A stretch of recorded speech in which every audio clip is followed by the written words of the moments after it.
India's number 1 director SS Rajamouli and Rama Rajamouli వల్ల నేను చనిపోతున్నాను. అందుకు సంబంధించి నేను ఇస్తున్న మరణ వాంగ్మూలం.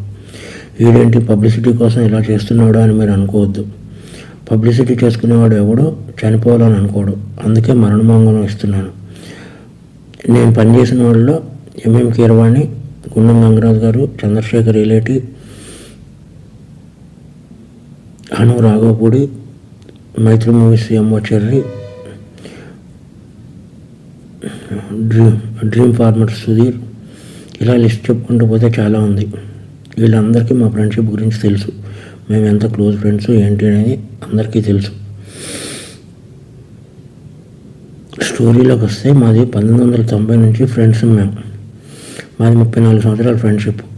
రామాయణం మహాభారతం ఆడవాళ్ళ వల్ల జరిగాయి అంటే ఏంటో అనుకున్నాను, కానీ ఒక అమ్మాయి వల్ల మేము ఇలా అవ్వాల్సి వస్తుందని కళ్ళలో కూడా ఊహించలేదు.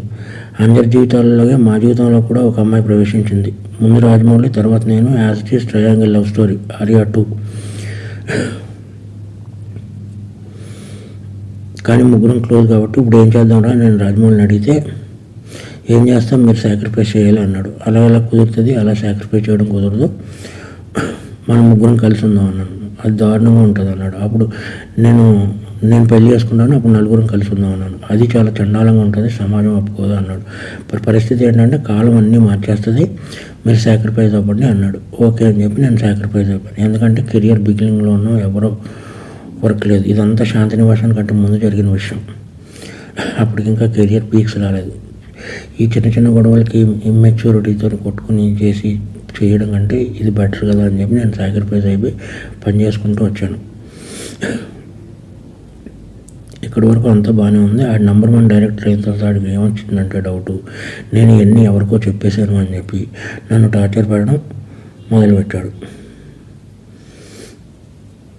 నా 30 సంవత్సరాల జీవితాన్ని ఆడి కోసం సాక్రిఫైస్ చేసినందుకు నన్ను టార్చర్ పెట్టడం మొదలుపెట్టాడు. ఎందుకు అంటే, ఒకసారి ఆడికి నాకు చిన్న ఆర్గ్యుమెంట్ జరిగితే మన స్టోరీని సినిమాకి ఎంత ఇస్తాను అని ఒక మాట అన్నందుకు నాకు నరకం అంటే ఏంటో చూపించాడు. నా రిలేషన్ కట్టు భైరవగాడు, చెంపాగాడు, కార్తికేయ గారిని వీళ్ళందరినీ మేము పెంచాం. ఆడిని బాబా అంటారు, నన్ను బాబా అంటారు. అందరిని పెంచాం. వీళ్ళందరూ దూరం అయిపోయారు. నా ఫ్యామిలీ మొత్తం దూరం అయిపోయింది. ఎందుకంటే ఈ నంబర్ 1 డైరెక్టర్ అయ్యేటప్పుడు ఈ శాసించేస్తున్నాడు ప్రపంచాన్ని. శాసించేసి నన్ను చంపేయాలన్నంత టార్చర్ పెట్టాడు. ప్లస్ నేను గాడ్సన్ కాదు, ఆయన మహాత్మం చేయడానికి. నేను శ్రీను. అందుకని చెప్పి నేను ఈ డెసిషన్ తీసుకున్నాను. ఈ డెసిషన్ తప్పు రైటు అనేది నాకు పర్సనల్.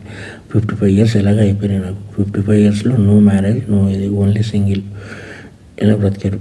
బట్ ఇలా నా వల్ల నా జీవితంలో ఎవరి జీవితం అవ్వకూడదని యూత్కి నేను ఇచ్చే సలహా ఏంటంటే, కెరియర్ని బిల్డ్ చేసుకోండి, అమ్మాయిల జోలికి వెళ్ళకండి.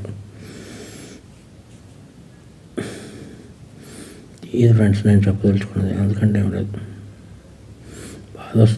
బాధ వస్తుంది. ఒక ఫ్రెండ్ వల్ల నా జీవితం ఇలా అయిందా. ఒక ఫ్రెండ్ కదా, ఫ్రెండ్ ఎప్పుడో అక్కడ అమరేశ్వర్ క్యాంప్ నుంచి మెడ్రాస్ వెళ్ళి, మెడ్రాస్ నుంచి వైజాగ్ వెళ్ళి, వైజాగ్ నుంచి హైదరాబాద్ వచ్చి ఎన్నో కలలు కానీ ఫైనల్గా నేను ఏ డిస్టర్బ్ చేయకపోయినా సరే వీడందరికీ చెప్పేసి ఉంటాడని ఒకే ఒక రీజన్తో నన్ను టార్చర్ పెట్టడం మొదలుపెట్టాడు. కాబట్టి మీ అందరితో షేర్ చేసుకుని, అట్లీస్ట్ ఆడికి చెప్పినా అర్థమవుతలేదు కాబట్టి మీ అందరితో షేర్ చేసుకోవాలని చెప్పి షేర్ చేసుకుంటున్నాను. ఇది ప్లస్ ఇంకొకటి, ముగ్గురు మధ్య జరిగిన దానికి సాక్ష్యాలు అది ఏముండవు.